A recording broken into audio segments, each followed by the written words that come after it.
Ryan Higa, once YouTube's biggest star, hasn't uploaded a video in over 5 years. A creator who once dominated the early YouTube landscape and then suddenly vanished. Today we'll uncover what really happened to Ryan Higa and why one of the platform's most iconic creators decided to walk away, seemingly at the peak of his career. Ryan Higa, the YouTuber who vanished for 5 years. Now, to understand Ryan's disappearance, you have to go back to 2006. When a 16-year-old kid from Hilo, Hawaii started uploading sketch videos with his best friend, Sean Fujiyoshi. They called their channel Nigahiga, which was a play on Ryan's last name Higa and a Japanese word for rant. Their breakout came with the now legendary How to Be series, How to Be Ninja, How to Be Gangster, and How to Be Emo. Each video went insanely viral at the time when YouTube was still a newborn platform, propelling Ryan and Sean into internet fame. By 2009, Nigahiga wasn't just popular, it was the most subscribed channel on YouTube, sitting at number 1 for over 677 days straight. Ryan became a pioneer in online comedy, paving the way for skit-based content creators long before the algorithm rewarded for that kind of content. But behind the laughs and skits, Ryan hinted that the pressure was building. In his 5 million subscriber special, he jokingly revealed that he was doing everything himself, writing, filming, editing, acting, even doing his own VFX. But what looked like a comedic exaggeration was seemingly the truth. To handle the growing workload, Ryan formed the Ryan Higa Production Company, or RHPC for short, adding 5 team members including Sean, Paco, Greg, and Tarek. But while this helped distribute the work, it also expanded the operation, and with it came more stress. As his fame grew, Ryan began to experience the darker side of being a celebrity. In interviews, he revealed that fans had vandalized his family home in Hawaii and even tried to break into his windows while he was inside. It became clear that even as YouTube's funny guy, Ryan was losing his sense of normalcy. With that amount of people watching, there's always bound to be some sick people. Like once in my home in Hawaii, people came and spray painted tihi on my parents' house while we were in it. That's the scary part. People tried to come up to my other house and they tried to come to my windows and take pictures of us through the windows. Stuff like that, it makes you think a lot. You do have to live with it. Then in September 2018, everything changed. Sean Fujiyoshi, Ryan's lifelong collaborator, announced he was leaving the RHPC in a video titled Goodbye Sean. Sean's departure marked the end of an era, and while the audience saw a heartfelt goodbye, for Ryan it symbolized something quite a lot deeper. Anyway, all jokes aside, again, I just want to say I appreciate everything you've done for not just me, but the entire crew.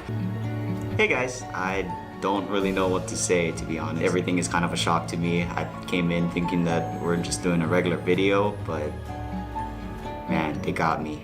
It's all hitting me right now. The realization that his childhood project had grown into something he no longer recognized. Just 6 videos later, Ryan uploaded If I Quit YouTube. In it, he admitted what fans had long suspected. He was burnt out. Ryan confessed he no longer felt challenged. Watching and editing himself for years had left him exhausted.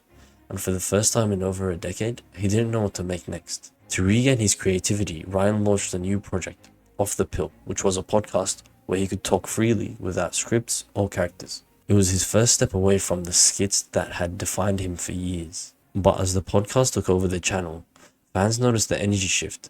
The high-effort comedy sketches had disappeared, replaced by long-form conversations that, while authentic, didn't have the same spark. Then, on April 25th, 2020, Ryan uploaded My Midlife Crisis. He explained he'd gone through a breakup and he was struggling with burnout and needed time away. The timing couldn't have been worse.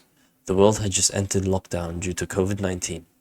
With filming being impossible during the pandemic, Ryan began streaming on Twitch for the first time in years. He found something that genuinely made him happy again. He described streaming as refreshing, no scripts being needed, no edits, no burnout.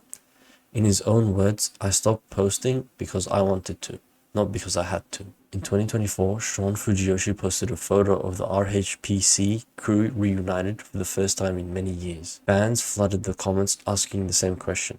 Is Ryan coming back? Now, in 2025, when you take a look at Ryan Higa's channel, you see that he hasn't posted in over 5 years. His most recent post was, New COVID-19 study confirms beating up Asian does not prevent coronavirus. Ryan Higa didn't disappear because of scandal or failure. He simply outgrew the world he helped create. From parody sketches to polished short films, he shaped YouTube's comedy before it even was a genre. Ryan Higa proved that walking away doesn't mean quitting. Sometimes it just means finding peace. Ryan showed that you can make millions of people smile without changing who you are. And honestly, as someone who dreams of making YouTube my full-time job one day, I can only hope to achieve even a fraction of what he's accomplished. His story isn't just about fame or burnout. It's about growth, creativity, and learning when to step back. Ryan might have stopped uploading, but his influence has never left. If you made it this far, I truly want to say from the bottom of my heart, thank you so much. Making videos like this is something I've always wanted to do, and one day I'd love to make YouTube my full-time job. Every view, every like, and every comment helps me get one step closer to that dream. So if you enjoyed this story and want to see more like it, consider subscribing. It means a lot more than you think. Thanks for watching. Bye.